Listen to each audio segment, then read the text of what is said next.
Admiral Cale Draven stood at the observation window of Aegis Prime, the largest orbital defense platform ever built by human hands, and he looked down at the Earth below him with a feeling he could never quite name, something between pride and worry, something that sat in his chest like a stone he had carried for 20 years.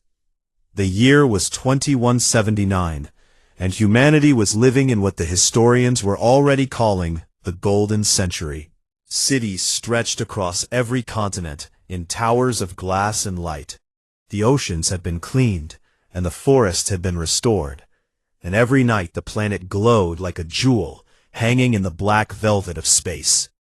He had been in the middle of a briefing, a boring one, the kind about supply routes and fuel logistics, when the first officer beside him suddenly went quiet and pointed at the window. Draven turned and looked down at the Earth. The lights were going out. Not slowly, not in patches, not like a power failure that rolls across a grid in stages. No, this was something else entirely. The lights were dying in a wave, sweeping across the planet from east to west, and they were dying fast. In 11 seconds, every city on Earth went dark. Mumbai vanished first, then Beijing, then Moscow, then Berlin, then London, then New York, and then everything else in between.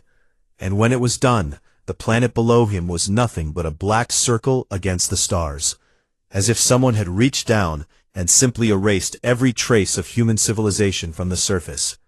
"What just happened?" Draven whispered, and no one on the bridge could answer him. The comm officer tried to reach Earth Command in Geneva, but there was nothing. No signal, no static, not even the hum of an empty channel. The frequencies were dead, all of them, every single one. Then the satellites began to die too. One by one, the thousands of communication and navigation satellites orbiting Earth went silent, their systems fried by something that the sensors could only describe as a pulse of energy unlike anything ever recorded in human science. Within 3 minutes, Earth was completely cut off from the rest of the solar system. On Mars, Governor Chen received the news in her office and immediately ordered every telescope and deep scan array aimed at Earth. What they saw made her blood run cold. An energy barrier, invisible to the naked eye, but burning hot on every sensor, had wrapped itself around the entire planet like a shell, and nothing was getting through it.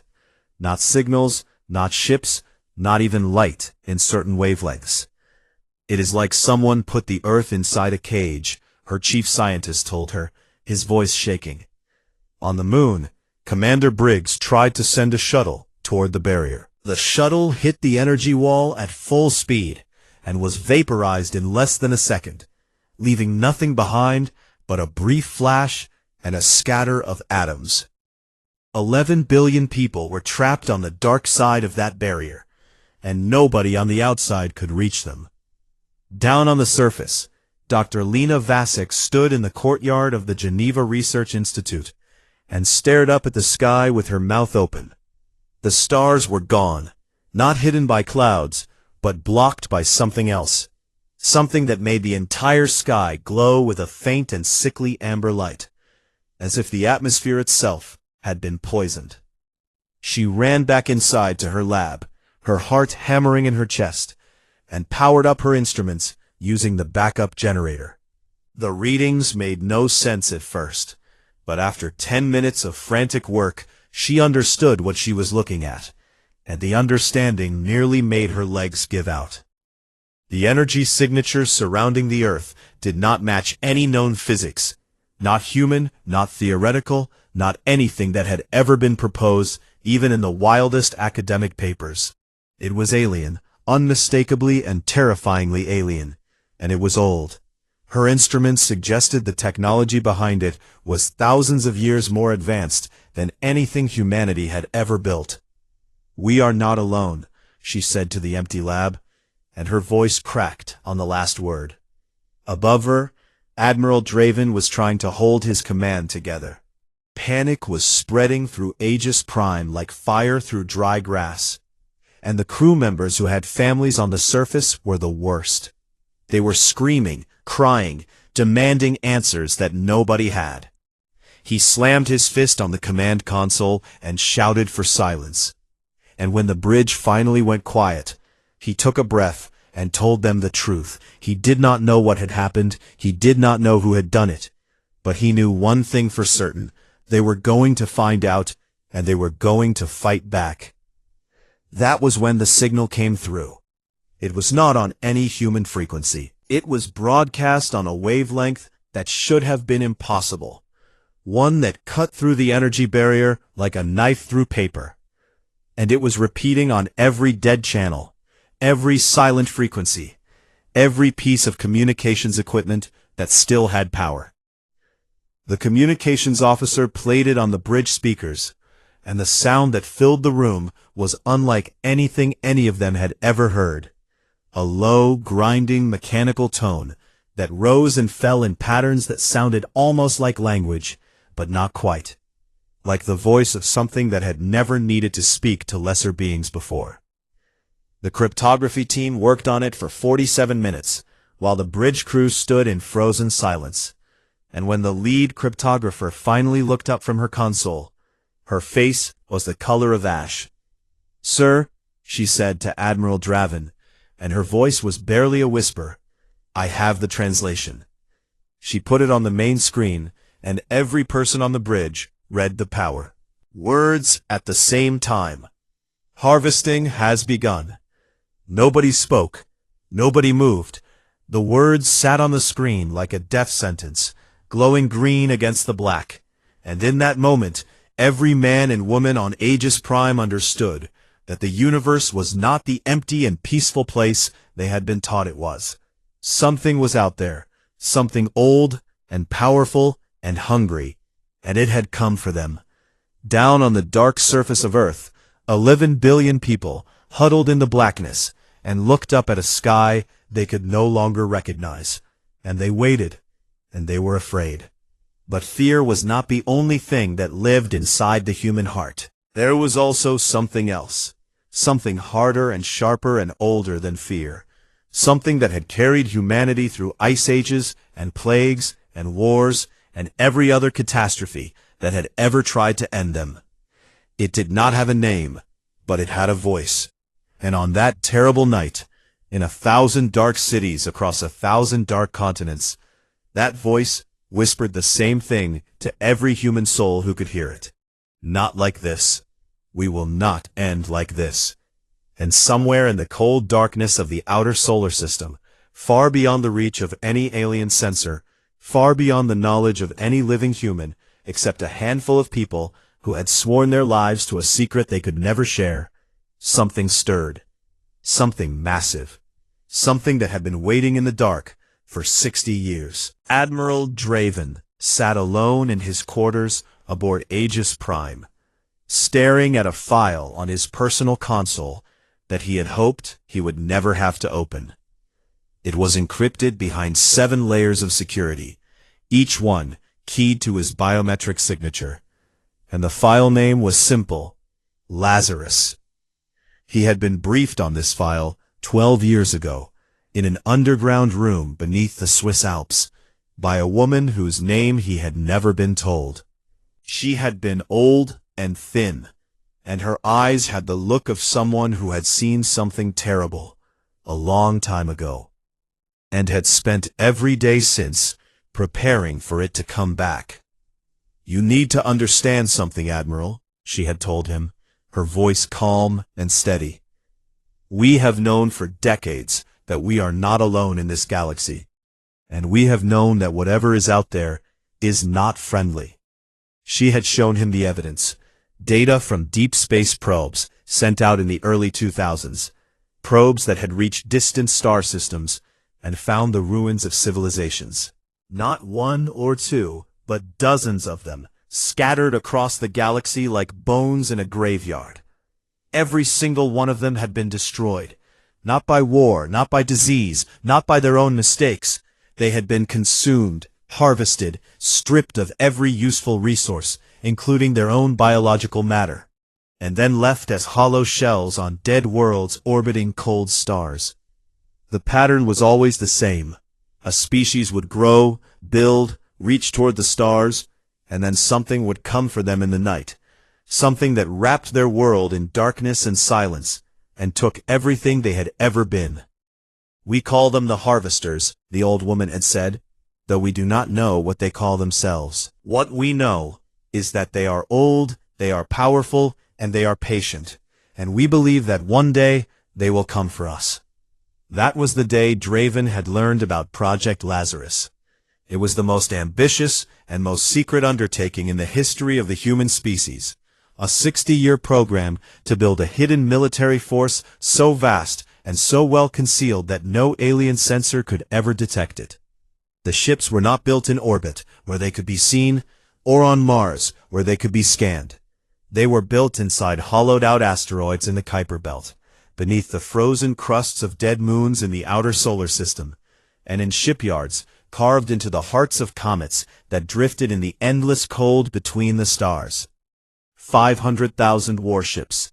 That was the number, a number so large it seemed impossible, and yet it was true. For 60 years, the best engineers, scientists, and military minds of the human species had worked in absolute secrecy, living and dying in the dark, so that one day, if the worst came, humanity would not go quietly. The crews were volunteers, men and women who had been told what was coming, and who had agreed to disappear from their old lives forever. Their families were told they had died in mining accidents, or deep space exploration missions, and memorials were built for people who were still very much alive, training in the frozen belly of an asteroid 1 billion kilometers from home. It was a monstrous lie, and Draven had carried the weight of it for 12 years. But now, sitting in his darkened quarters with the earth silent and black below him, and the words "harvesting has begun" still burning in his mind, he understood why the lie had been necessary.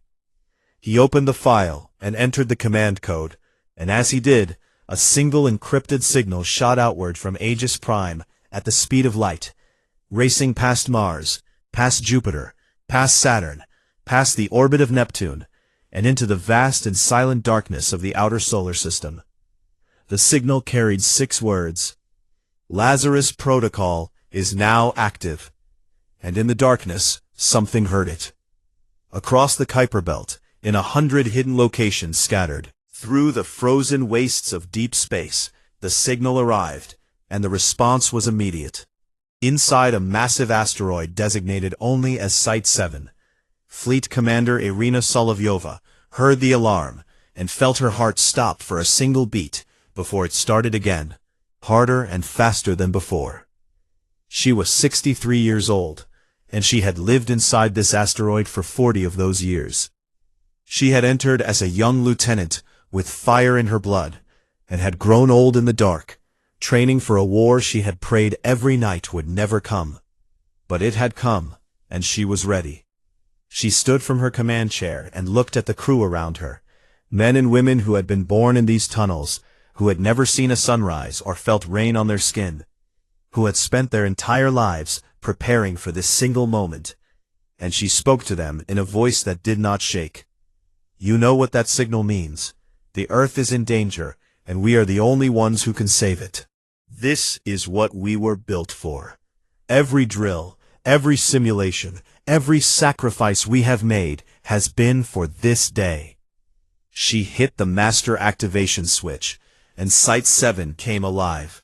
Lights that had been kept dim for decades blazed to full power. Engines that had been tested in silence now roared to life with a sound that shook the stone walls. Docking clamps released, blast doors opened, and from the cracked shell of that dead asteroid, a fleet of warships began to pour out into space like hornets from a nest. And it was not just Site 7, it was happening everywhere, all at once. Across the solar system, hidden bases were activating, asteroid shells were splitting open, and the ships that humanity had built in secret were rising from their hiding places by the thousands. Dreadnoughts the size of mountains slid free from the ice of frozen moons.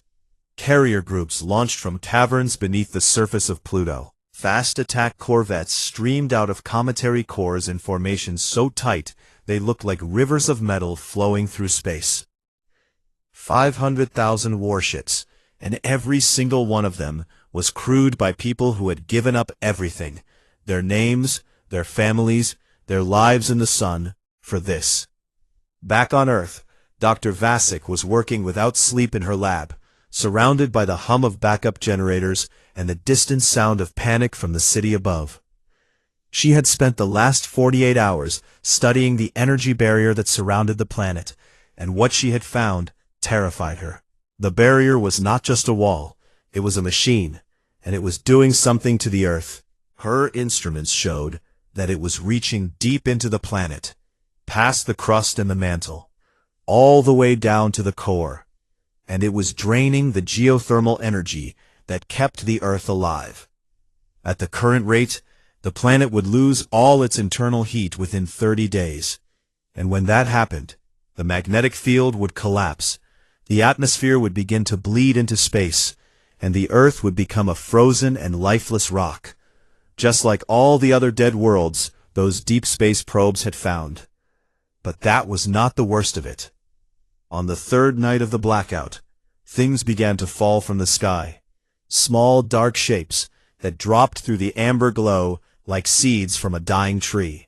They hit the ground in fields and forests and city streets, and when they opened, what came out was something from a nightmare. Harvester drones, biomechanical creatures the size of large dogs, with too many legs and mouths that were not really mouths, but extraction tubes, designed to collect biological material from living things. The screaming started in the rural areas first, where people had no way to defend themselves, and then it spread to the cities. Humanity was not just being caged, it was being eaten. And above the silent Earth, beyond the barrier, beyond the reach of the drones and the darkness, the Lazarus fleet was gathering. 500,000 ships, converging on the homeworld from every direction, their engines burning bright against the black. And at their head was Fleet Commander Solovyova, who looked at the tactical display, showing the Earth wrapped in its alien prison, and whispered a promise that no one else could hear. Coming. Hold on. We are coming. The Lazarus fleet came out of the dark like a wall of iron and fire. Fleet Commander Irina Solovyova stood on the bridge of the dreadnought Prometheus, the flagship of the entire hidden armada. And she watched the tactical display as 500,000 warships finished their final micro-jumps and assembled into formation around the inner solar system. The fleet was so large that when it passed between the moon and the Earth, it cast a shadow that could be seen from the lunar surface, a shadow shaped like a blade. She had waited 40 years for this moment, and now that it was here, she felt no fear, only a cold and steady clarity, like a river that has finally reached the edge of a waterfall and knows exactly where it is going. All fleet commanders, report readiness, she said into the command channel, and one by one, the voices came back. 200 fleet groups, each one commanding thousands of ships, each one confirming that they were armed and ready and waiting for her word. On the other side of the energy barrier, the enemy waited too. The Cathari Collective had been harvesting civilizations for longer than humanity had existed as a species. They were ancient beyond measure, a parasitic race that had evolved not to build, but to consume. And they traveled the galaxy in vast armadas of biotechnological ships, vessels grown from living tissue, powered by the stolen energy of dead worlds, and connected through a hive mind that allowed them to think and act as one. They had done this hundreds of times before, wrapped a world in darkness, drained it dry, consumed everything that lived on its surface, and moved on. And in all that time, not a single prey species had ever fought back on any meaningful scale. So when their sensors detected the approaching human fleet, the Cathari experienced something they had not felt in 10,000 years: confusion. How was this possible? Their collective mind wondered. The prey species had been scanned and assessed decades ago, and at that time they had possessed no military capability that could threaten the harvest. Where had these ships come from? And why had the Cathari not detected them being built? The answer, of course, was that humanity had built them in the one place no alien would ever think to look. In the dark, in the cold, in the forgotten corners of their own solar system, where nothing lived and nothing mattered, inside rocks and ice and silence. The Cathari Harvester Armada repositioned itself around the Earth. Approximately 200,000 vessels of varying size, from small drone carriers to massive command organisms the size of cities, all of them pulsing with the sickly bioluminescent glow of living technology.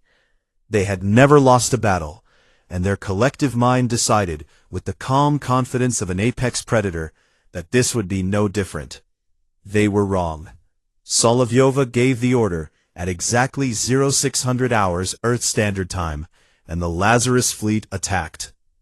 The first wave was made up of 30,000 fast-attack corvettes, screamed toward the energy barrier at maximum speed, their weapons already firing.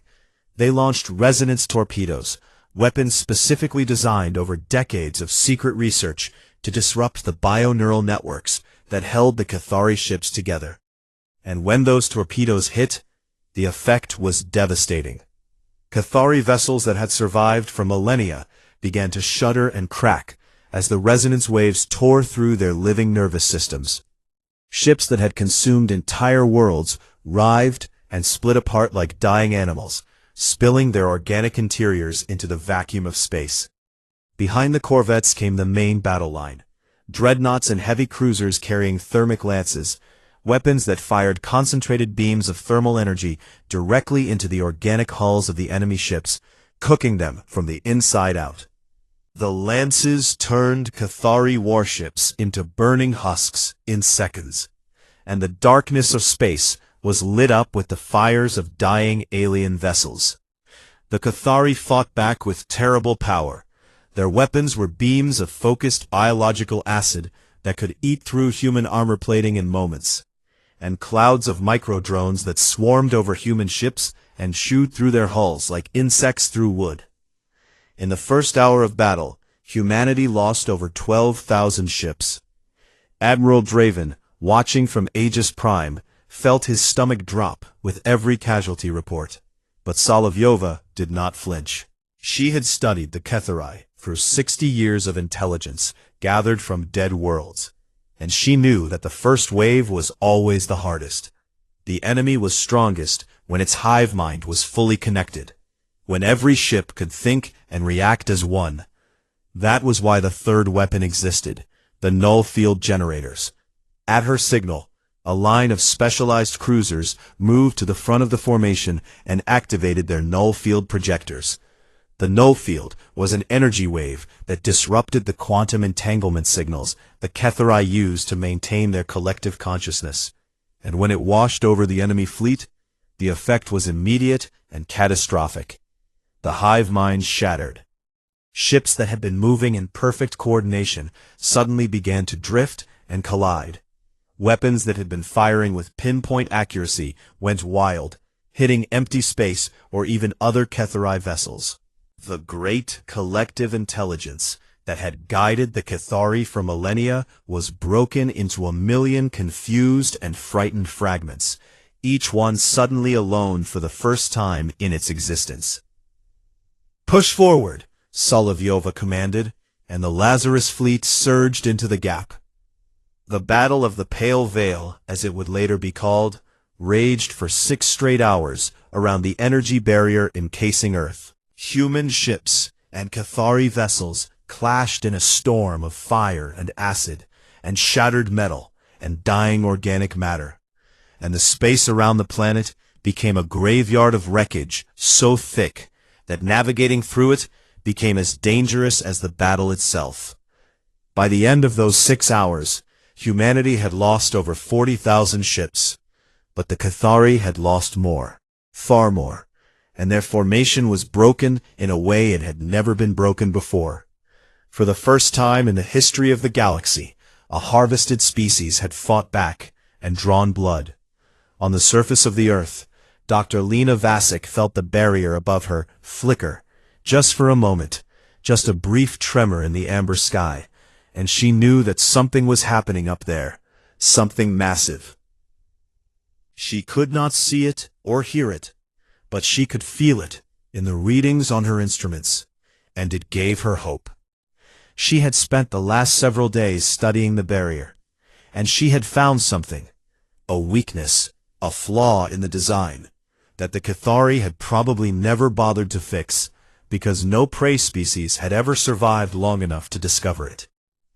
The barrier drew its power, partly from the geothermal energy it was siphoning from the Earth's core. And if that feedback loop could be disrupted, if someone could overload a geothermal tap at exactly the right frequency, the entire barrier would destabilize and collapse. There was a geothermal reactor station at the bottom of the Mariana Trench, the deepest point on Earth, and Vasek believed she could use it to send a feedback pulse powerful enough to bring the barrier down. But there was a problem. The reactor would have to be manually overloaded, and the resulting energy release would destroy the station and everything inside it. It was a one-way trip. She looked at the data on her screen, then looked at the dark sky above her, and made her decision without hesitation. She began assembling a team. The second wave of Cathari ships came through the Nexus Gate like a river of nightmares. Fleet Commander Solovyova watched her tactical display as the sensors counted the incoming vessels. 100,000, 200,000, 300,000, and she understood that the Cathari had called for reinforcements from across the galaxy, pulling ships from other harvesting operations to crush this impossible rebellion once and for all.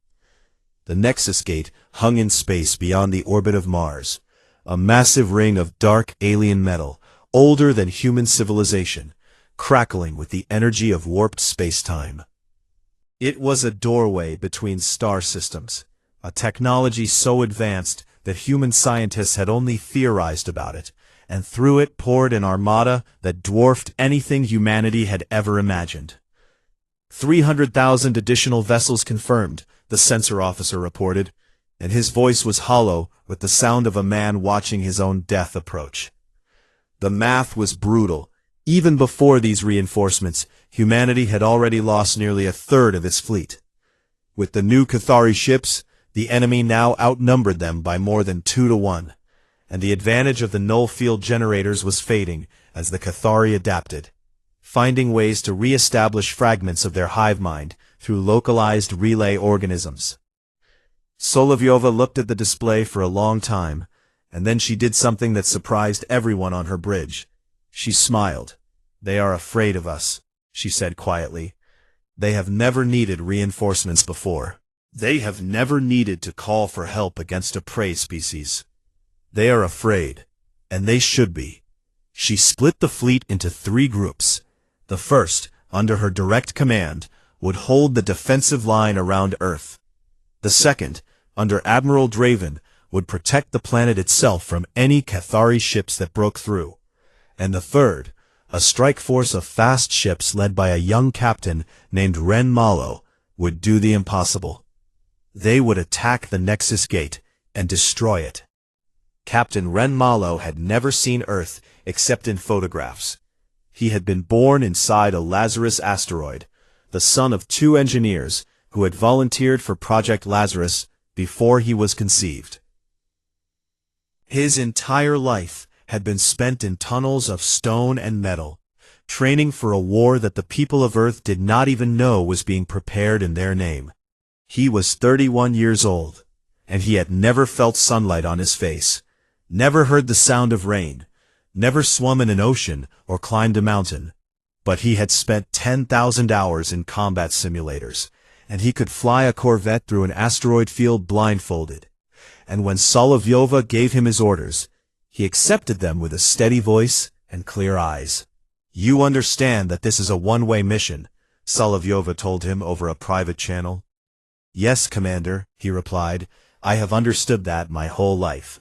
He took 300 Corvettes, the fastest ships in the fleet, crewed by men and women who had all been born in the dark just like him, and he turned them toward the Nexus Gate, and he flew straight at it.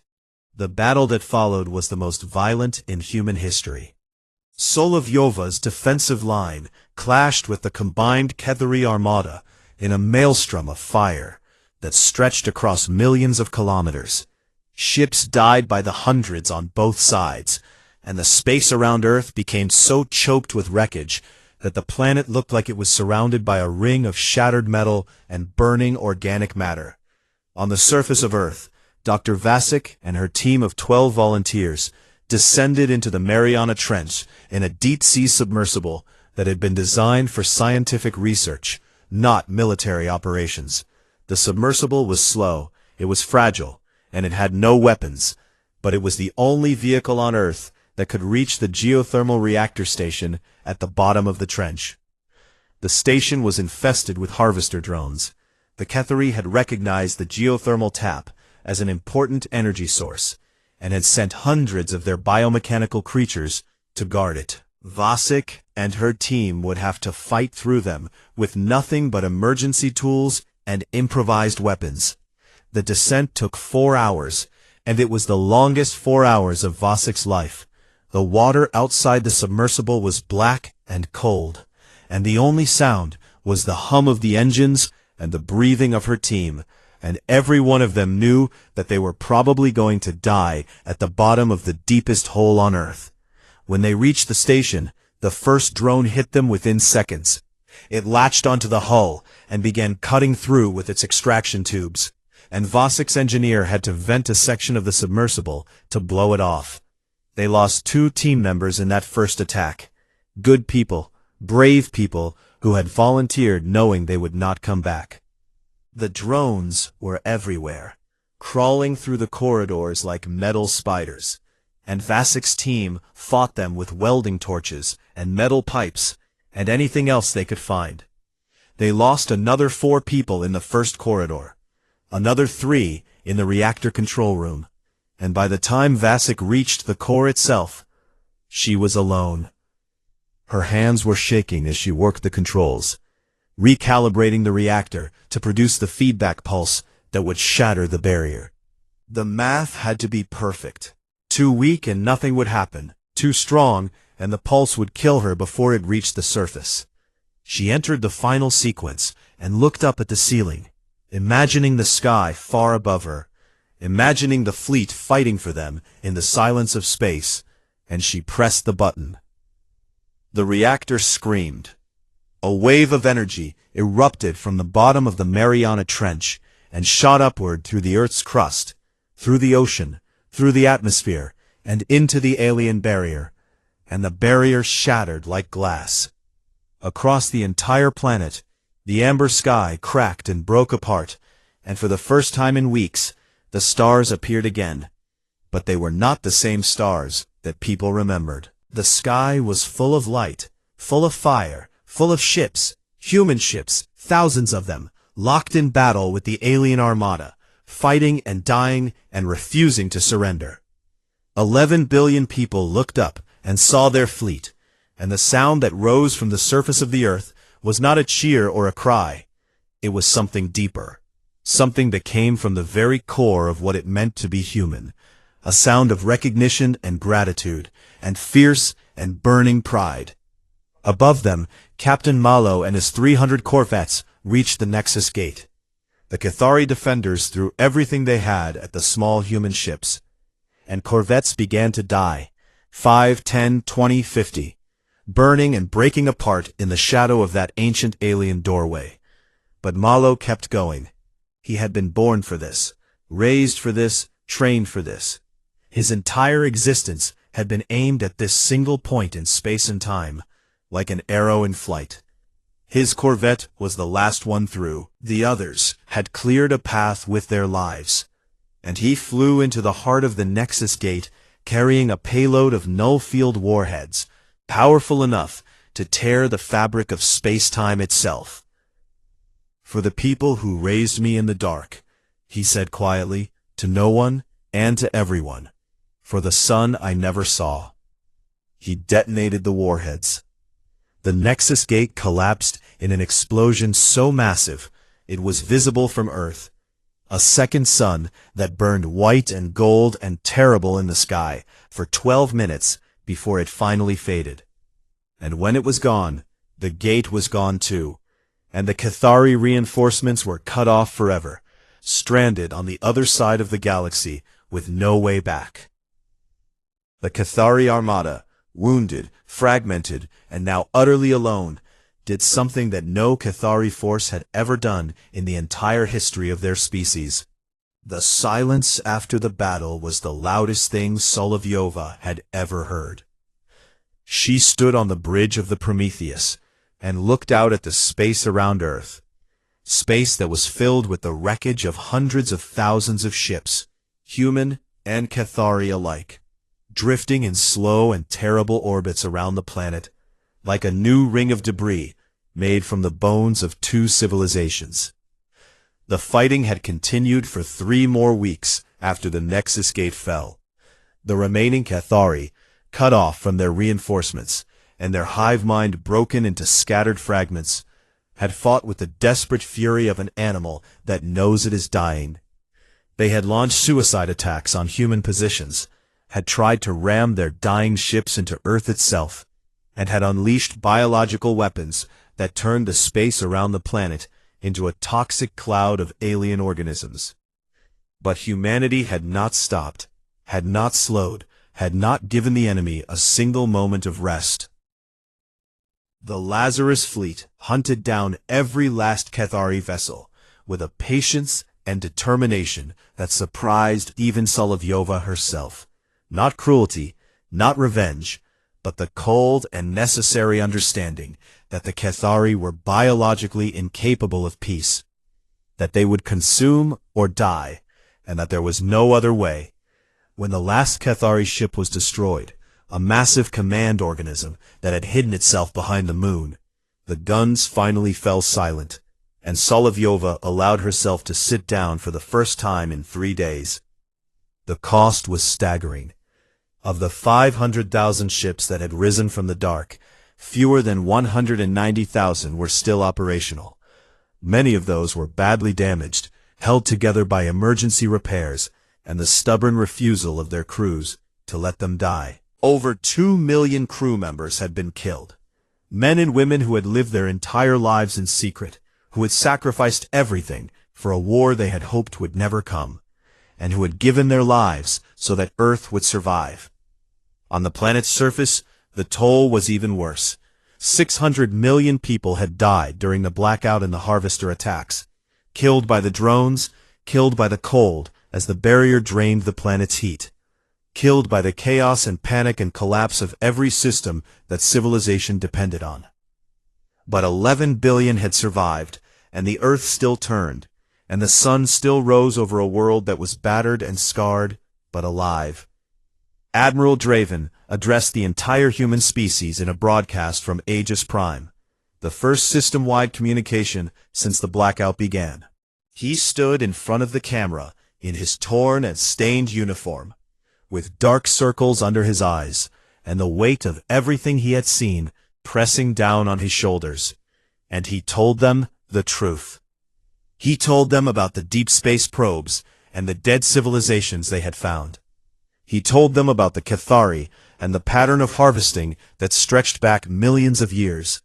He told them about Project Lazarus, the secret fleet, the hidden bases, the 60 years of lies, and the hundreds of thousands of people who had volunteered to disappear from their lives and live in the dark so that this day would be possible. He did not ask for forgiveness. "I know that many of you will be angry," he said, "and you have every right to be. We lied to you, your governments, your military, your leaders. We lied to you for decades because we believed that the truth would cause more harm than the lie. I am not here to defend that choice. I am here to tell you that the people who lived in those asteroids, who trained in those frozen tunnels, who gave up their names and their families and their lives in the sun, they saved you. They saved all of us. And many of them are gone now, and they deserve to be remembered." He paused, and when he spoke again, his voice was different, harder, sharper. the voice of a man who had seen the darkness that waited between the stars and refused to look away. But remembering is not enough. The Cathari are gone, but they were not the only danger out there. The galaxy is full of dead worlds, and the things that killed them are still hunting. We cannot go back to the way things were. We cannot sit on one world and hope that the darkness does not come again. We must go out there, and we must be ready, and we must never again be caught sleeping.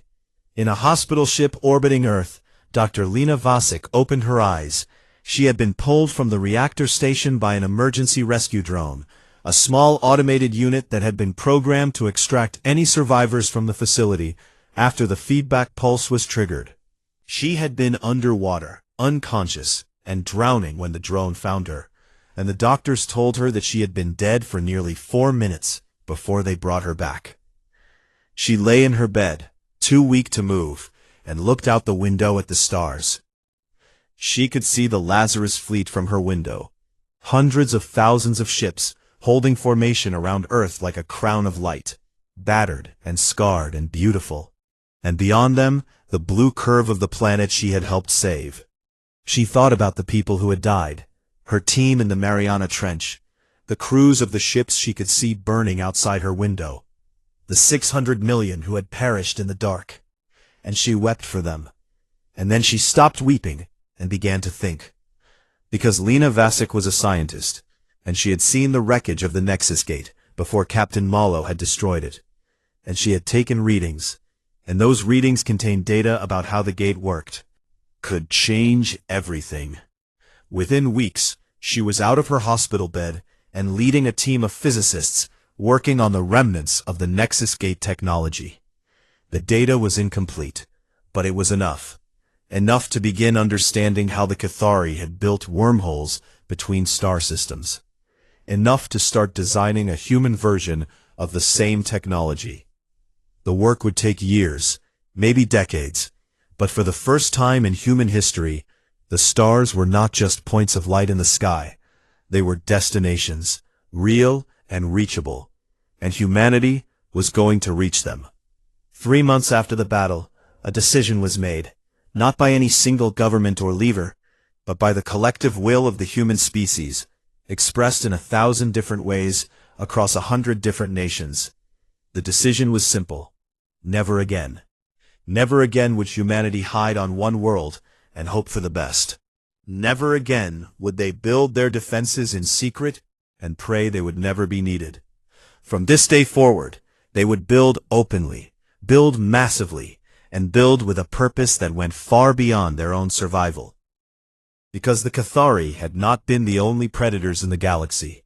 The dead worlds that humanity's probes had found were proof that other species had been hunted too. Other civilizations, other peoples, other beings who had looked up at their own stars and dreamed of reaching them, only to be consumed by the darkness before they ever could. Humanity would find them, whoever was left, whoever was still hiding, whoever was still fighting, whoever had not yet been found by the harvesters, and humanity would stand with them. On the day the first new shipyard opened, built openly on the surface of Mars, visible to anyone with a telescope, Solovyova stood at the ceremony and watched the first hull being laid down. She was 64 years old. She had spent 40 years in the dark, and this was the first time she had ever stood beneath an open sky. She cried, not from sadness, not from grief, but from the overwhelming knowledge that everything she had sacrificed had been worth it, that the war she had spent her life preparing for had been fought and won, and that the future she had never dared to imagine was now beginning. The last thing that happened, the thing that the historians would later call the moment humanity truly became a galactic civilization, was the signal. It was broadcast from Earth, from Mars, from Luna, from every transmitter and antenna and communications array that humanity possessed. And it was sent outward in every direction, into every corner of the galaxy, translated into every known alien language that had been found in the ruins of dead civilizations. The signal was simple, and it was loud. and it was meant to be heard by anyone and everyone who was listening. We are humanity. We were marked for harvest. We survived. If there are others out there who are hunted, who are afraid, who have been told they are prey, hear us now. You are not alone. We are coming, and we do not kneel. And from the shipyards of Earth, Mars, Luna, and 100 asteroid stations scattered across the solar system, the next generation of ships began to launch. 500,000 new vessels, built openly and proudly, streaming outward into the galaxy in every direction. Not to conquer, not to destroy, but to find whoever was still out there in the dark, and to tell them the same thing that humanity had told itself on the night the lights went out. You are not alone. Hold on. We are coming.